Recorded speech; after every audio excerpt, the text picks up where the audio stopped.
Halo semuanya, perkenalkan aku Regina Aulia sebagai ahli gizi. Hari ini kita akan bahas terkait ilmu gizi. Hari ini kita akan bahas apa itu gizi.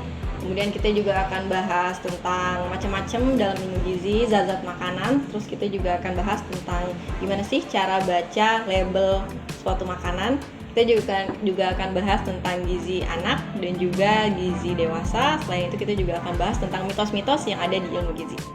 Apa sih ilmu gizi itu? Ilmu gizi adalah ilmu yang mempelajari suatu tentang makanan untuk mendukung kesehatan tubuh manusia secara optimal. Pernah nggak sih kalian ngerasa sakit perut kalau habis makan? Atau mungkin kalian pernah ngerasa lemes, letih, lesu setelah makan? Nah, itu dia pentingnya fungsi gizi dan makanan di dalam tubuh manusia. Nah, pentingnya belajar ilmu gizi secara luasnya, ilmu gizi itu bisa membantu untuk perkembangan otak manusia, kemudian juga mendukung kemampuan belajar, selain itu juga membantu produktivitas seseorang dalam bekerja. Oleh karena itu nih, sekarang di Indonesia, faktor gizi merupakan faktor yang dianggap penting untuk memacu pembangunan, khususnya yang berkaitan dengan pengembangan sumber daya manusia yang berkualitas. Pernah dengar pepatah tentang you are what you eat? Nah, itu adalah salah satu pepatah yang terkenal banget yang mungkin semua orang udah pernah dengar. Artinya adalah kamu adalah apa yang kamu makan. Mengapa tubuh kita memerlukan gizi yang seimbang? Nah, itu adalah suatu pertanyaannya. Karena diri kita merupakan apa yang kita konsumsi. Sesuai dengan pepatah tadi, ketika kita makan, maka hal itu akan mempresentasikan diri kita. Misalkan kita makan makanan yang buruk atau makan makanan yang memiliki banyak kandungan yang non-gizi. Misalkan makaroni pedas atau banyak makanan jajanan-jajanan sekarang yang banyak sekali kita makan dan beredar di sekitaran kita, tapi sebenarnya nilai gizinya itu sangat kecil dan sangat sedikit. Nah, makanan itu akan mempresentasikan kesehatan kita. Jadi ketika kita makan sedikit, mungkin kita akan bertubuh kurus. Ketika kita akan makan yang dalam jumlah porsi yang besar atau yang berlebihan, itu juga bisa mempresentasikan diri kita dalam bentuk tubuh kita. Selanjutnya ada zat gizi. Nah, zat gizi ini ada apa aja sih? Ada 6 zat gizi yang perlu kita tahu. Pertama ada karbohidrat, yang kedua ada protein, kemudian juga ada lemak, ada vitamin, mineral, dan air.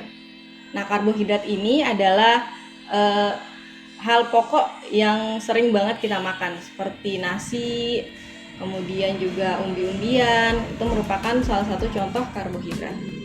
Kemudian ada juga protein. Protein ini seperti ayam, daging, ikan, atau yang biasa kita sebut dengan lauk pauk. Kemudian ada juga lemak. Nah, lemak ini seperti minyak, kemudian juga minyak ada berbagai jenisnya, ada minyak kelapa, minyak bunga matahari, dan juga minyak-minyak lainnya, itu kita sebut sebagai lemak. Kemudian ada juga vitamin. Nah, vitamin ini sumbernya biasanya dari sayur dan juga buah-buahan. Ada juga mineral dan juga air. Nah, mineral ini juga salah satu mikronutrien yang dibutuhkan oleh tubuh kita. Zat gizi itu terbagi menjadi dua, ada zat gizi makro dan juga ada zat gizi mikro. Nah, zat gizi makro ini merupakan zat gizi yang dibutuhkan tubuh dalam jumlah yang cukup besar. Dan zat gizi mikro adalah zat gizi yang dibutuhkan oleh tubuh dalam jumlah yang sedikit. Nah, zat gizi makro itu diantaranya adalah karbohidrat, lemak, dan juga protein. 3 zat gizi ini merupakan zat gizi makro atau zat gizi yang banyak sekali dibutuhkan oleh tubuh.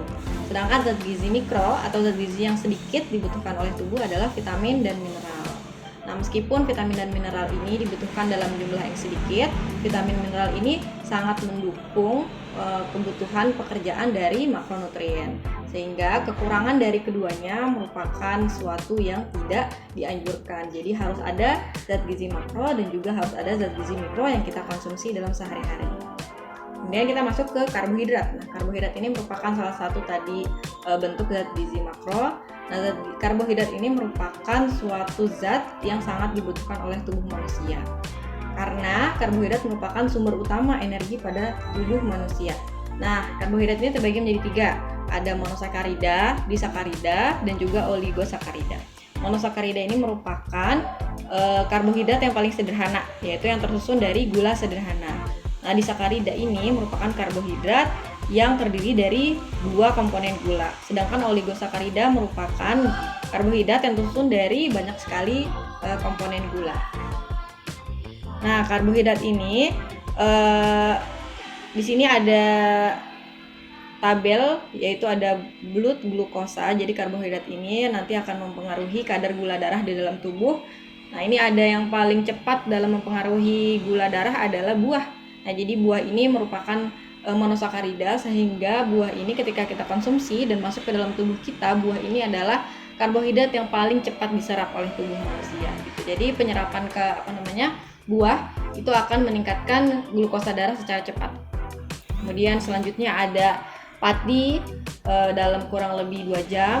Kemudian ada serat yang diolah kurang lebih 2,5 jam oleh tubuh. Kemudian protein dan juga lemak. Jadi yang paling sulit untuk dicerna oleh tubuh adalah lemak. Kemudian ada protein. Tadi sudah karbohidrat, sekarang kita berlanjut ke protein. Nah, protein ini biasa juga kita sebut sebagai zat pembangun.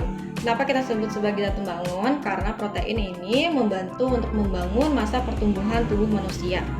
Seperti halnya juga protein itu akan membantu transportasi oksigen dari dan ke seluruh tubuh manusia. Juga protein ini membantu penyembuhan luka-luka di dalam tubuh manusia. Misalkan kita ada luka di tangan atau di kaki, maka yang paling cepat untuk menyembuhkan luka tersebut adalah protein.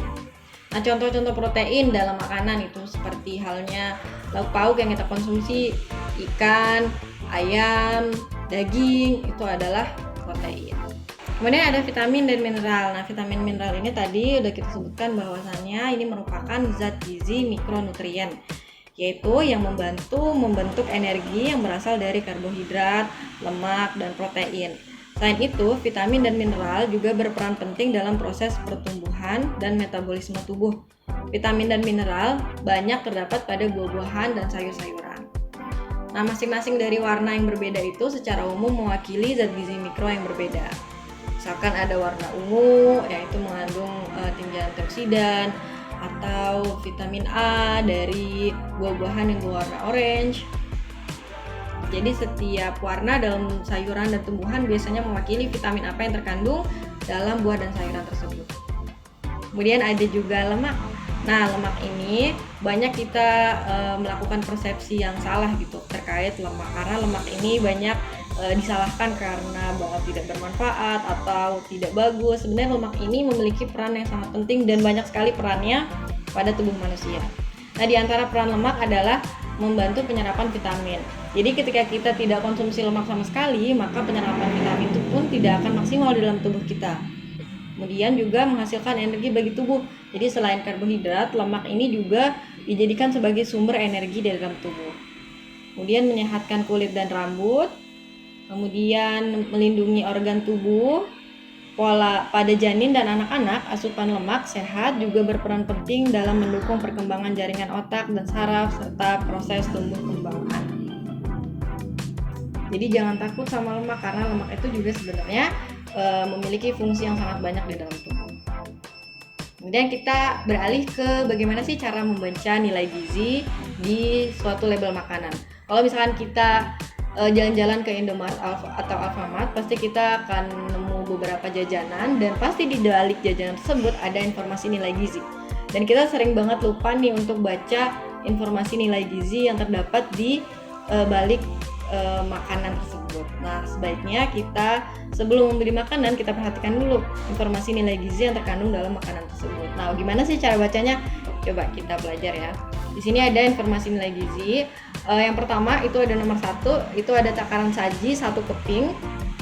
Jadi nomor 1 ini menjelaskan tentang takaran saji suatu makanan. Misalkan di dalam suatu biskuit terdapat 3 keping. Nah, biasanya yang dicantumkan itu adalah takaran saji 1 keping. Jadi ketika ada 3 biskuit, maka harus kita kalikan dengan 3 biskuit tersebut. Kemudian yang kedua ada kalori total persajian. Nah, itu yang harus kita lihat dan perhatikan, karena kalori ini akan mempresentasikan energi dari makanan tersebut. Kemudian yang ketiga ada persentase angka kecukupan gizi. Nah, persentase AKG ini akan memenuhi persentase kecukupan ketika jumlahnya 100%. Nah, di sini misalkan ada lemak total, di situ lemak totalnya 18 gram, mencukupi 32% dari kebutuhan lemak seharian kita. Kemudian ada lemak jenuh, itu 22%, kolesterol 4%, dan lain halnya itu merupakan persenan dari kebutuhan jika kita mengkonsumsi makanan tersebut. Kemudian ada zat gizi yang terkandung. Nah, biasanya nih yang lemak, yang nomor 4 itu lemak, natrium, karbohidrat, protein, itu merupakan zat gizi makro yang di atas. Kemudian yang di bawah, yang poin 5, itu ada zat gizi yang terkandung juga, tapi yang bawah itu biasanya zat gizi mikro. Kayak misalnya vitamin A, vitamin B1, vitamin C, zat besi, itu biasanya ada di bawah. Kemudian yang terakhir ada angka kecukupan gizi. Berdasarkan secara umum, angka kecukupan gizi diet itu ada 2000 kalori. Oke, kemudian kebutuhan, berapa sih kebutuhan gizi seseorang? Nah, berdasarkan WHO menganjurkan konsumsi sayuran itu 250 gram per hari, setara dengan 2,5 porsi atau 2,5 gelas sayur setelah dimasak dan ditiriskan.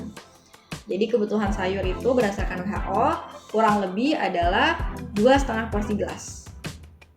Kalau misalkan buah, kebutuhan buah itu 150 gram per hari, setara dengan 3 buah pisang Ambon ukuran sedang, atau 1,5 pepaya ukuran sedang, atau 3 buah jeruk ukuran sedang. Jadi kalau misalkan kita makan sehari itu 3 buah jeruk, maka 3 buah jeruk ini sudah memenuhi kebutuhan harian kita. Atau kita makan 1,5 pisang, nah itu juga sudah memenuhi kebutuhan harian kita. Kemudian berdasarkan pedoman Kemenkes, maka konsumsi sayur dan buah itu 300 sampai 400 gram per orang atau per hari bagi anak balita dan anak usia sekolah. Kalau untuk orang remaja dan juga orang dewasa, maka 400 sampai 600 gram per hari. 2/3 dari jumlah anjuran adalah porsi sayur. Sumbernya adalah buku Pedoman Gizi Seimbang. Nah, pesan kesehatan nih, konsumsi gula lebih dari 50 gram, natrium lebih dari 2000 mg, atau lemak total lebih dari 67 gram per orang per hari beresiko hipertensi, stroke, diabetes, dan serangan jantung. Jadi hal-hal yang harus kita batasi adalah konsumsi gula, natrium, dan juga lemak. Itu adalah 3 hal yang harus kita batasi dalam konsumsi harian kita. Selanjutnya kita lihat isi piringku. Ini isi piringku merupakan pedoman yang menggantikan 4 sehat 5 sempurna.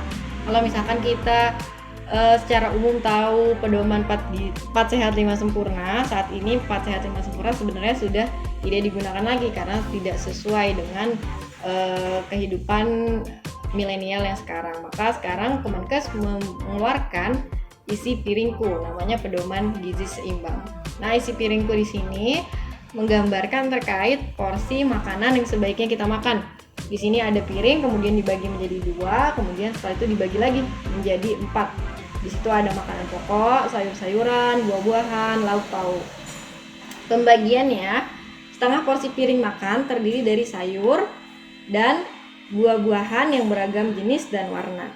1/3 dari setengahnya itu merupakan buah-buahan. 2/3 dari setengahnya adalah sayuran.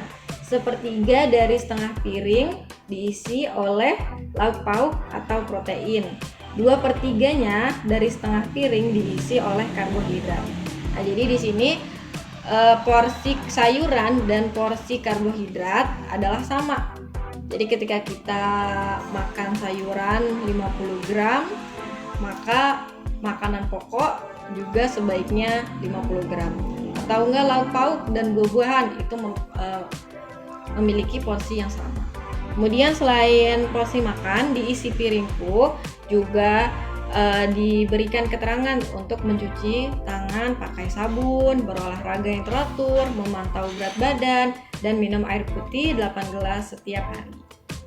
Jadi selain makan, kita juga dianjurkan untuk rajin berolahraga minimal 2 kali dalam seminggu. Kemudian juga minum air putih yang teratur 8 gelas per hari, dan juga jangan lupa untuk mencuci tangan menggunakan sabun. Selanjutnya adalah 10 pesan gizi seimbang. Nah, 10 pesan gizi seimbang ini, yang pertama, syukuri dan nikmati aneka ragam makanan. Jadi kita harus mensyukuri dan juga menikmati makanan-makanan yang sudah dihidangkan kepada kita. Kemudian yang kedua, banyak makan sayuran dan juga cukup buah-buahan. Jadi kita harus konsumsi sayuran yang cukup. Jangan pantang dengan sayuran, jangan gak mau karena rasanya yang kurang enak. Tapi kita harus mencoba dan memaksakan diri kita untuk konsumsi sayur-sayuran. Karena sayur-sayuran ini merupakan suatu zat gizi yang sangat penting, yang mengandung serat, mengandung vitamin dan mineral. Oleh karena itu, coba dan paksakan untuk makan sayuran dan buah-buahan. Kemudian yang ketiga, biasakan mengonsumsi lauk pauk yang mengandung protein tinggi, misalkan telur, misalkan ayam, ataupun ikan. Jadi 3 lauk pauk protein tinggi ini yang harus kita konsumsi. Telur bisa kita temuin di mana aja, harganya juga nggak mahal. Jadi kita harus konsumsi protein minimal telur. Kemudian yang keempat, biasakan mengkonsumsi aneka ragam makanan pokok. Jadi bukan cuma nasi aja, makanan pokok. Makanan pokok itu ada umbi-umbian, ada kentang. Kita bisa variasikan makanan pokok kita. Kemudian yang kelima, batasi konsumsi pangan manis, asin, dan juga berlemak. Kalau semisal kita seharian udah minum 2 kali teh manis, atau mungkin kita sering banget konsumsi minuman boba, minuman milkshake seperti itu, sudah sepatutnya kita kurangi kandungan gula yang ada di minuman kita. Karena gula tersebut akan menyumbangkan banyak sekali keburukan jika kita konsumsi dalam jumlah yang berlebihan. Kemudian yang keenam, biasakan sarapan. Jadi jangan lupa untuk mengkonsumsi sarapan, karena sarapan ini penting sekali. Pertama, untuk membantu konsentrasi kita dalam menjalani hari.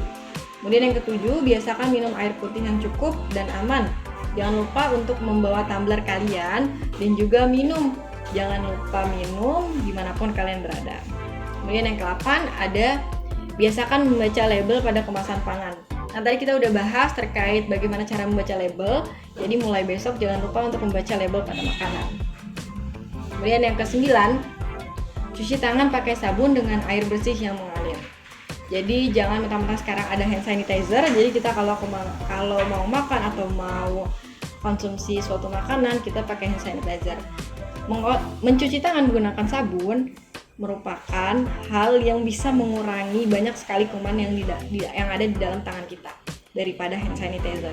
Jadi kalau misalkan ada air mengalir dan juga ada sabun, jangan lupa cuci tangan menggunakan air mengalir dan juga sabun. Kemudian yang ke-10, lakukan aktivitas fisik yang cukup dan pertahankan BB normal. Jadi jangan takut buat nimbang, karena kita juga harus nimbang berat badan kita untuk melakukan apakah berat badan kita turun ataukah berat badan kita naik, dan kita harus mempertahankan jika berat badan kita sudah berada di berat badan ideal. Ada prinsip dasar khusus panduan konsumsi makanan sehari-hari ibu hamil dan anak balita. Jadi selain orang dewasa, ada zat gizi yang diperlukan khusus, bukan zat gizi tapi perlakuan khusus, yaitu pada ibu hamil dan juga anak balita. Karena ibu hamil dan anak balita merupakan salah satu peran penting dalam kehidupan yang akan nantinya membentuk suatu generasi. Yang pertama adalah anak balita dan ibu hamil dan anak balita pada masa 1000 hari pertama kehidupan adalah momen yang sangat penting untuk menentukan suatu gizi anak tersebut. Nah, pada sebelum kehamilan, yaitu 1000 HPK, sangat penting untuk pertumbuhan otak, membangun tinggi badan, dan juga membangun berat badan potensial bagi ibu hamil. Jadi ibu hamil itu perlu dicukupkan mikronutriennya dan juga proteinnya. Kemudian kebutuhan kalorinya juga harus kita perhatikan. Nah, untuk pertumbuhan bayi dan anak, untuk mencapai tinggi dan berat badan optimal, dibutuhkan seluruh zat gizi mikro dan makro secara seimbang. Diperoleh dari menyusui secara eksklusif sampai umur bayi 6 bulan. Kemudian diteruskan dengan ASI dan MPASI. Nah, sekarang kita akan bahas perspektif yang keliru tentang gizi. Pertama, ada makanan gizi tinggi lemak tidak sehat. Nah, tadi kita udah bahas ya manfaat-manfaat dari lemak. Lemak itu punya banyak banget manfaat. Jadi ketika ada statement makanan tinggi lemak itu tidak sehat, maka itu adalah salah. Maka contohnya nih, makanan yang tinggi lemak adalah alpukat. Apakah alpukat tidak sehat? Alpukat itu sehat, tapi lemaknya juga lemak baik. Contohnya makanan tinggi lemak yang tidak sehat adalah makanan yang digoreng berkali-kali. Nah, itu lemak yang di kandungan gorengan itu sudah disebut sebagai lemak jenuh atau lemak yang tidak baik bagi tubuh. Jadi makanan tinggi lemak belum tentu tidak baik. Seperti alpukat, makanan yang tinggi lemak namun baik. Yang kedua, terkait perspektif yang keliru, yaitu ada diet rendah kalori adalah yang terbaik. Nah, diet rendah kalori ini nggak selamanya baik, karena jika dilakukan terus-menerus, diet rendah kalori ini akan menghambat fungsional tubuh. Jadi diet rendah kalori ini baik jika dibarengi dengan olahraga yang teratur, kemudian juga tidak dilakukan secara terus-menerus. Kemudian yang ketiga, ada kurus itu berarti sehat. Enggak ya, jadi kurus itu nggak selalu sehat. Orang kurus itu berarti yang pertama ada indikasi kekurangan gizi. Yang kedua, belum tentu berat badannya ideal. Nah, jadi orang kurus itu belum tentu sehat, dan orang gemuk itu belum tentu lucu. Jadi banyak banget nih ibu-ibu yang suka banget dengan anak-anak bayi yang gemuk, pipinya lucu. Kalau masih dalam batas normal itu tidak mengapa. Tapi kalau sudah masuk ke fase obesitas, maka hal itu bisa jadi sesuatu yang berbahaya. Jadi kurus itu bukan berarti sehat, gemuk itu juga bukan berarti lucu. Kemudian yang keempat, ada kolesterol tidak baik bagi tubuh. Nah, kolesterol ini bukan berarti tidak baik. Jadi tubuh kita ini juga membutuhkan kolesterol. Tapi konsumsi yang banyak atau seseorang yang mengalami alergi atau rentan terhadap kolesterol, maka hal tersebut memang harus dikurangi. Dan bagi orang-orang yang sudah di atas 40 tahun, maka konsumsi kolesterol memang harus dikurangi. Tapi kolesterol itu tidak selalu buruk atau tidak selalu tidak baik. Dan bila sedang diet, tidak perlu sarapan. Nah, bila sedang diet atau tidak diet, sarapan itu merupakan hal yang penting. Kalau sedang diet, kita juga perlu sarapan, tapi sarapannya bisa kita ganti dengan sarapan buah-buahan, atau mungkin sarapan sayur, atau mungkin sarapan jus buah dan sayur. Terima kasih sudah menonton dan juga enroll kelas ini. Selamat bertemu di kelas selanjutnya.